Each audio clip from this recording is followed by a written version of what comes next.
If you're trying to improve at WoW Arena rapidly, I highly recommend recording your VODs and watching them back.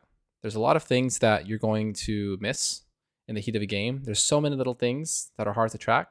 And if you're just starting to build your awareness, I think that being able to watch the game back at a digestible speed is going to help you a lot. So what I've got here is a game that I played. I'm queuing RPD into a Cupid, and I'm going to show you guys what I'm looking for when I'm analyzing VODs and what I'm taking from the game so I can improve on the next one. So first off, what I like to do is take a look at the matchup, think about how the matchup is going to go. What does my team's goals look like? What do the opposing team's goals look like? And what am I going to do specifically as a healer to defend against the enemy goals? So we're against a survival hunter and a red pally. So first thing I'm going to think about is who is mainly going to be interacting with me.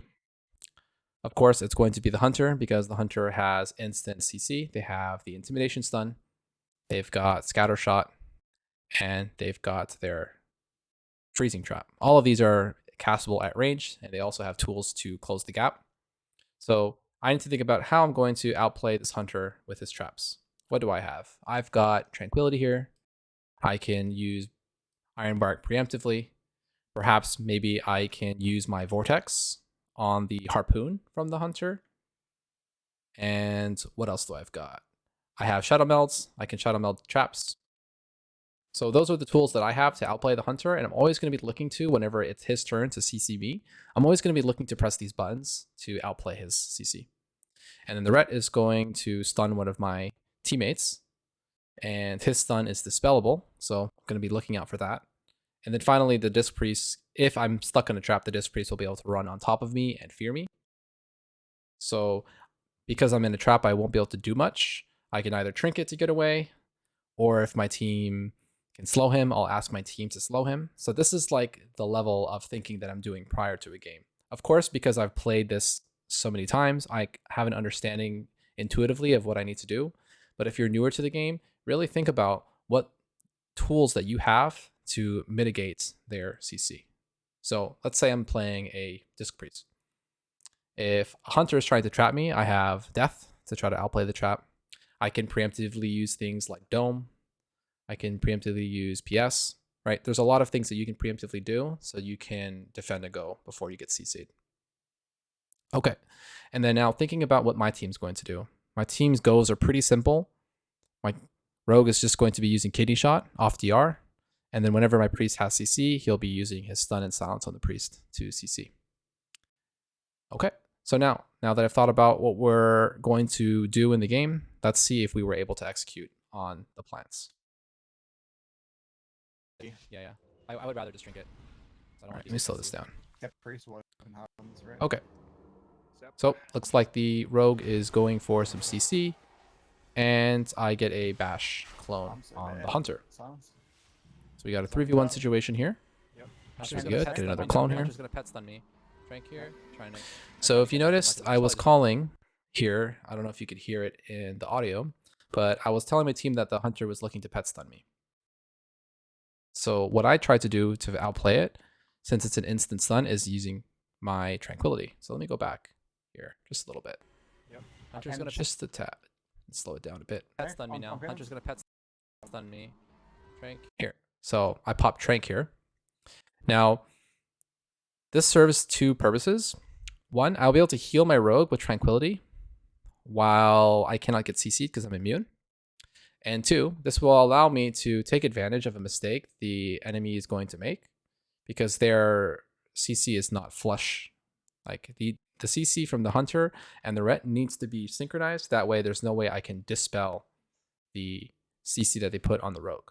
But because I used this Trank and the Retribution Paladin didn't notice that, he's going to put a Hodge on the rogue and I'm going to be able to dispel it. I try to get it. There. See that? So he Hodges and I get a nice dispel here because of this Tranquility.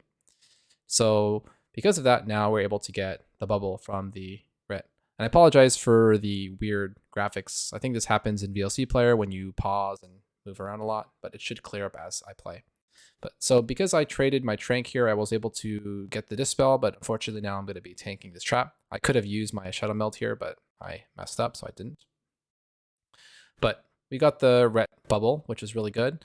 The priest elects to use MD. If you see it right here, the priest elects to use MD on the bubble here instead of using it on my trap. And the rogue is now starting to run away this way. So if I trinket, I might not be able to heal the rogue right after I trinket. So it doesn't really make sense for me to use it here. It's better for me if I'm going to trinket to be able to heal him right away. Otherwise, if I trinket, like let's say I trinket, but I can't heal him within 4.7 seconds, it would have been better for me to just hit the CC. So I decide here not to press my trinket. So there's a couple of decisions here that we need to keep in mind later on and see their effects later on in the game. So priest MD here on their red bubble, and the rogue's running away here, so I decide not to trinket. All right, so let's continue playing the game here. So I'm setting this trap. The priest takes quite a bit of damage.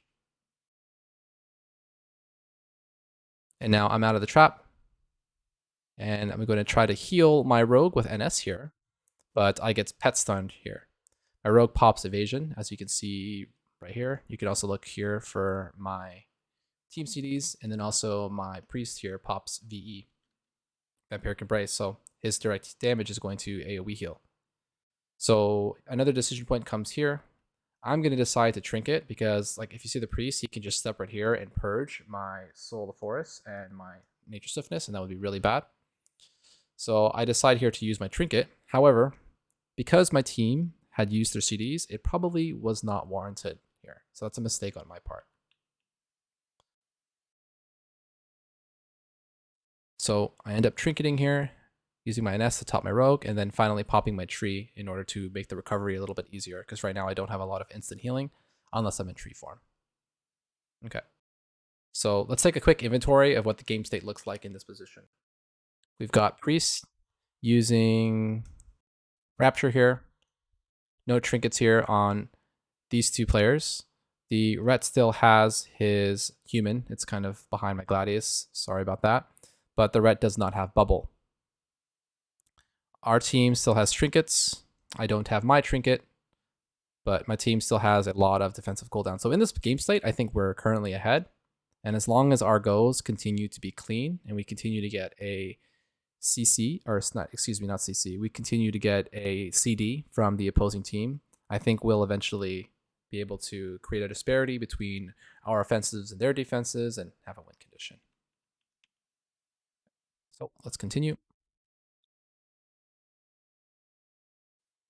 So we're doing another go here. We have a kidney and a bomb, and the rogue is going to press death mark here. But because we did not cover the survival hunter is going to be able to negate this death mark with mending bandage and remove all of the bleeds. So this was definitely a mistake. One of us should have covered the survival hunter. What tools do we have as a team? We have my cyclone. We have MC from the priest. Priest does not have fear available. It's on CD, 11 seconds left. So definitely should have been covered and a little bit more coordinated here. So this go is not going to be as strong. But we still end up getting dome from the priest. So not the worst. But now my cover is going to come just a little bit late. Fear is used on the rogue to peel. I'm going to dispel it. And getting another clone here. And now the go is over. So what did we get from them? From this? Mending bandage is not really a big CD. We got dome, which is good. And the ret still has his human. And the priest, that was it. That's all that was used. So not the best go, considering we only used Deathmark there. I think we would have liked to see maybe the ret feel like he needs to press his human Rachel. But not much we could have really done outside of coordinating a little bit better for that go. Okay, so now it's going to be their turn to go. I'm going to get trapped here. My priest isn't going to have MD available. He's going to get scattered though, so not like he's going to be able to MD me anyway. But one of the problems that this priest, or one of the mistakes that this priest made, was that he wasn't saving mana for MD here. I guess I only have a few seconds left on my trap, so MD would not be that worthwhile. a stun is used, maybe he can use MD on the stun instead of using grip, because this grip didn't really accomplish much. Because if you see here, like there's very little distance from the ret to the rogue, so they'll be able to close this distance fairly quickly. I would like to see my priest actually use these grips to maybe outplay a trap, because this grip was pretty low value here. So setting the trap here. I'm in tree form now, recovering my rogue, and my rogue presses cloak here. So this cloak here, I don't really like. I'm in tree. He has basically full hots. I'll be able to recover him. He's like has a lot of HP. So I think this cloak here was a little bit of an overreaction. And this cloak can be trouble in the future because, like, let's say he needs to vanish. The hunter will be able to flare him out, but the cloak will make him immune to the flare. So I think this cloak might hurt us in the future. But we continue. So it should be now our turn to do a go. So what I'm going to be looking to do here is to cover the hunter, because the priest will cover the other priest. The rogue will, of course, kidney the ret, and then it is my job to CC the hunter to create a 3v1 situation. So here I'm going to use Vortex because I know that this hunter wants to use his harpoon to try to get away. So I'm going to cast the clone. He's going to try to harpoon, but because I have the Vortex, I'm going to suck him back, and now he's going to get cloned. So that was pretty good CC from us. We get now, if you look here, we get PS from the priest. And I believe PS was used earlier. So I think this priest no longer has any more defensive cooldowns for the ret. Ret used bubble in the first go. And all ret has really is the human racial. So it's looking like we'll be able to close the game within like the next 1 or 2 goes, as long as we survive. Going for a reclone here, and I get kicked. So this is really bad because now I got kicked. So that time I spent casting the clone could have been a global. And now I'm locked out for 3 seconds. So I'm going to lose effectively 3 globals of healing here. That could have been like 2 rejuves and maybe another stack of life bloom. But my rogue does have full life blooms. So I did miss out on some globals here. You're going to see why in a second why this matters. And now I'm going to be in a blind. And now I'm calling for my team to try to stop this hunter from trapping me. Now, if the priest still had his grip, he would be able to, of course, grip me away from this trap and potentially prevent me from getting trapped. But because he is spamming his purge too much, using shields, he doesn't have enough mana. And he also doesn't even have his life grip because he used it in the previous go down over here. So now I'm going to eat a trap here, and that's going to put my rogue in a lot of trouble. And my rogue also isn't going to have a full row of hots because I did lose 3 globals getting kicked here. So now I'm sitting in a blind, and now I'm going to get trapped. My priest can't MD because he has no mana. He can't grip because he doesn't have grip available. And so now, because of this game state, I should have communicated that we cannot save the rogue. So a really high HP vanish here is needed. So I was trying to communicate with my rogue to vanish here, but now look, he's going to take so much damage, so much damage. He has an explosive shot now about to tick, and he finally uses the vanish, but of course, the hunter knows that he's trying to do that, and he's going to get flared out. Now, if the rogue didn't use his cloak in the previous go incorrectly, then he would be able to cleanly cloak and vanish here, and we would survive this go. But because he used it, now he won't be able to get away. I'm going to get pet stunned, and now we're going to die.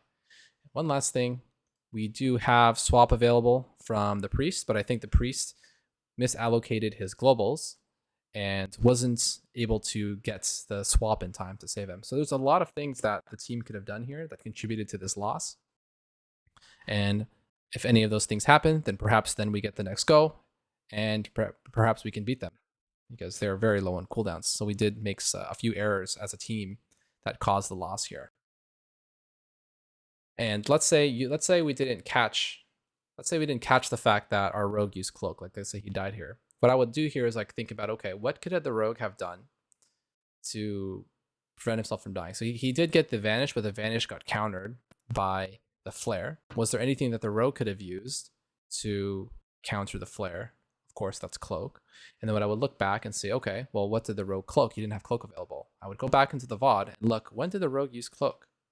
Oh, he used the cloak right here. Did he need to use the cloak? Probably not, because I used the tree. So you can draw a line of causality from the loss all the way back to when the last CD was used. And there's also going to be multiple reasons why the loss occurred. Okay, so that's the one thing the rogue could have done. Take a look at what the priest could have done. The priest could have swapped. The priest could have saved mana, maybe MD'd my trap, right? And then looking at what I could have done. I could have saved my trinket, right? So I didn't have a trinket at the end there. That would have gotten me out of the CC. Did I necessarily need to use my trinket when the rogue was gone on here? So it was right before, going back, right here. So I ended up using my trinket right here in order to save my rogue because I felt like I needed to.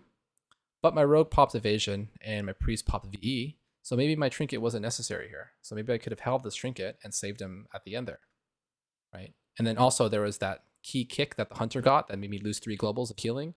Perhaps the hots that were ticking on him could have been enough to keep him alive even through the flare on the vanish. Maybe those 3 extra hots could have given the priest the extra global to get the swap.